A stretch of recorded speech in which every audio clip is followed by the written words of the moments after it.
What is going on, my friends? Bruce Lund, founder of the Solopreneur Movement podcast. This is a podcast for all you individual hustlers out there who are solely in charge of your business growth. This includes sales, operations, marketing, mindset. I have one very basic belief in life: trained people always outperform untrained people. I also believe that in today's world, as individual entrepreneurs, that it is more complex than ever before. It's more confusing than ever before. And most of us need to get back to the basics of our business. And so this Solopreneur podcast is a movement. It's a community of like-minded people just like you who are out there hustling to grow their business. And so I want to have a podcast that brings together relevant content every single week to get you thinking bigger, to give you more clarity, to reduce or eliminate confusion. And so this week's topic, I really believe will help you do that when it comes to your mindset. I don't know about you, if you're like me, I love documentaries. I like to nerd out on documentaries. And this past weekend, I was watching a documentary called Iron Cowboy on Netflix, and it got me thinking about how to handle criticism, how to handle haters, even when you're trying to do good things. How can you be transformational in a transactional world? So if you have a chance, go watch the Iron Cowboy on Netflix.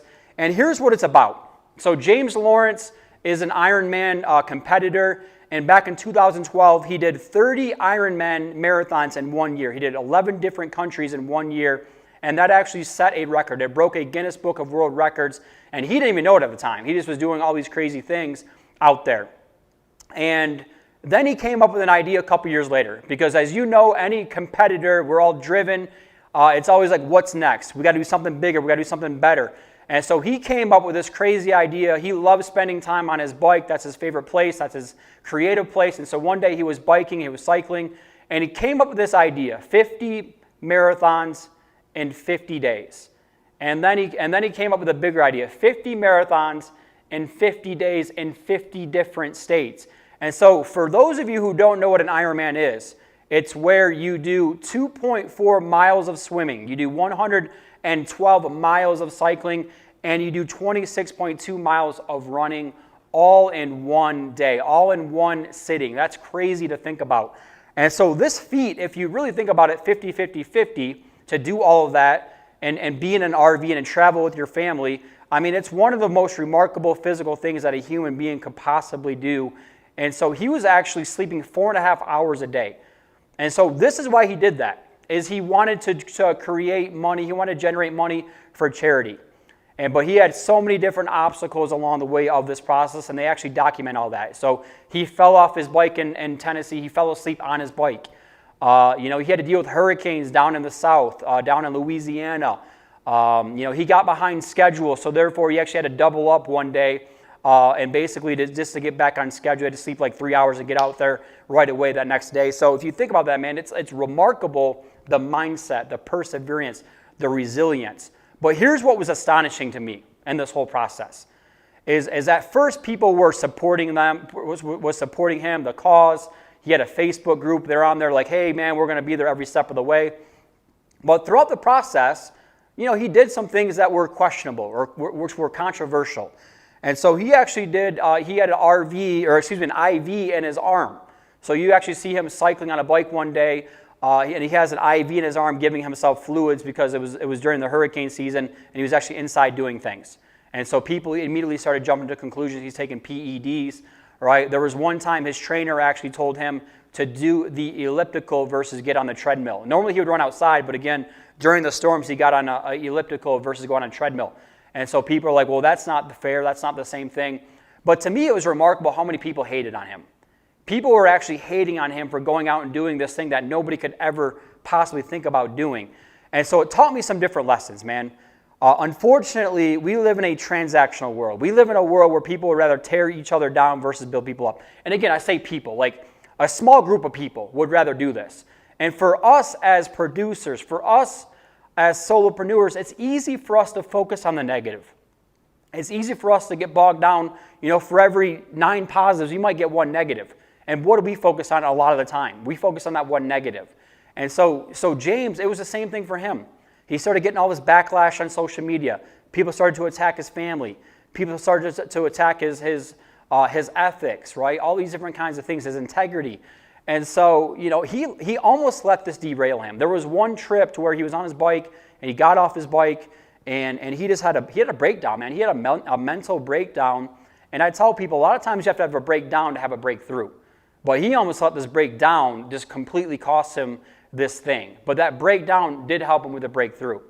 And it helped him realize this. It helped him get back to why he was doing it, the charity, his family, the fact that he enjoyed competing and pushing himself. So he almost let all this negative energy derail this one thing for him. And so just think about that. We do that a lot in our own lives. We do that a lot with our own businesses, right? So when we get negative criticism, move in the opposite direction of the negative pull. So that's the takeaways for me. A lot of times we got to have a breakdown before we can have a breakthrough. But do good anyways. One of my favorite poems is by Mother Teresa. And that's where this immediately made me think about that. How to be transformational in a transactional world. And unfortunately, I have this a lot in the coaching business. So for me in the coaching business, a lot of times people will say, like, I hired you to give me accountability and now you're giving me too much accountability.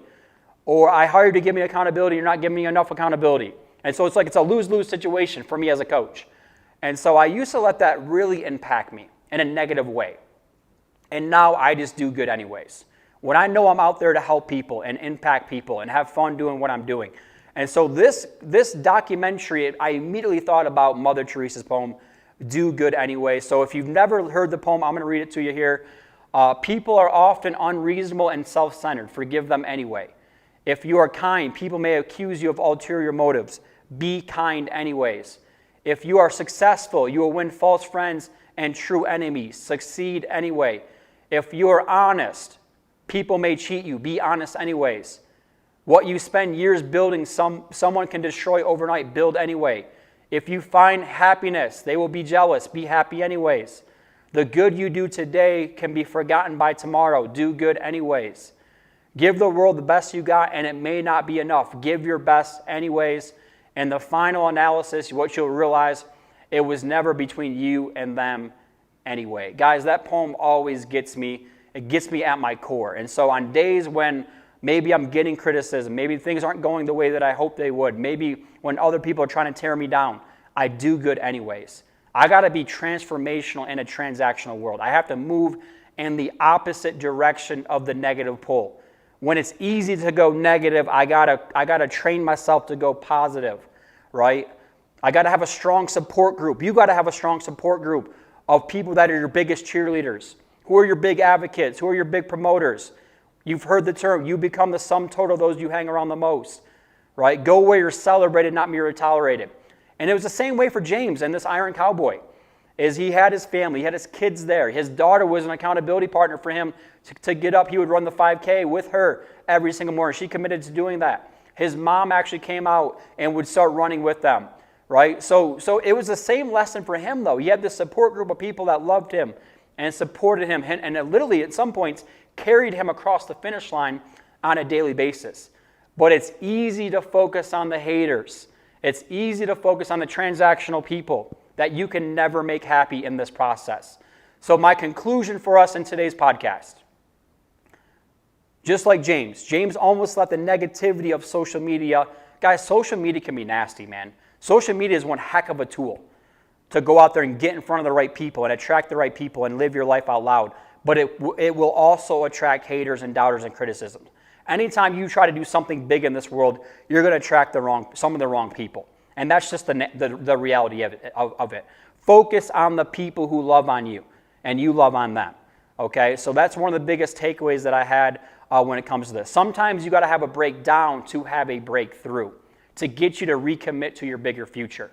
So I actually sat down after this, and I went all the way back into basically 2.5, 3 years ago when I launched 90-Day Sales, and just like, why did I create all this? I wanted to have fun in my business. I wanted to impact people all over the world. I always want to be true and genuine to myself. And so it made me kind of tap back into my core values and the culture of the company that I want to build. I hope it's the same way for you. And so, just like the last part of all of this, guys, at the end of the day, focus on the 80% of people. Give 80% of your time to the 20% who deserve it. Give it to your homies. Give it to your advocates. Because at the end of the day, it's never between you and these other people anyways. The people that are going to doubt you, hate on you, the transactional. Be transformational in a transactional world. So I hope this podcast helps you with the mindset. Helps you with the mindset of what it takes every single day to build, maintain, protect your confidence. Until next week.